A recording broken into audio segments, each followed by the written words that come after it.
I'm Representative Tim Burns, and I'm here with Councilman Reid Falconer, my friend and supporter, and going to discuss with you sort of where we've been the last 10 years in St. Tammany with respect to transportation, where we've been and where we are right now. Councilman Falconer? It's nice to see you, Tim. Glad to have the opportunity to talk on your behalf. You and I go way back. We started, I guess, with the chamber. I was the chair of the Transportation Committee. You were the chair of the Governmental Affairs Committee back in 2001. And it was an interesting introduction to the local political scene that I think we've both been able to build upon to bring some real benefit to our respective constituencies. I'd like to just start out by saying that, from my perspective as a parish councilman in St. Tammany, I oftentimes field those phone calls from constituents about traffic issues that our parish government really has no control over. So many of our main arteries in the district are state highways. And I just want to thank you for always being willing to not only take my call, listen to me vent a little frustration sometimes on behalf of my constituents, and always you've been real proactive about bringing value-added projects to our transportation infrastructure in District 4, as well as the entire parish down here. So I just want to start off by thanking you for that.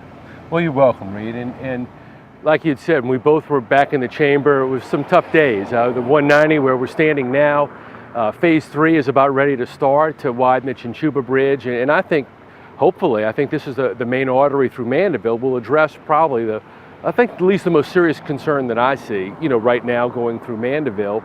And once this is widened, it wasn't that long ago that this was one lane. Just one lane, yeah. One lane, yeah, with no hope of nothing on the horizon. And I think it just was what we focused on. Yeah. And people forget that Highway 190 was 2 lanes, and the ability to bring those extra lanes to get it up to 3 in both directions, 6 total, was just a tremendous traffic improvement for this end of in the west side of St. Tammany Parish.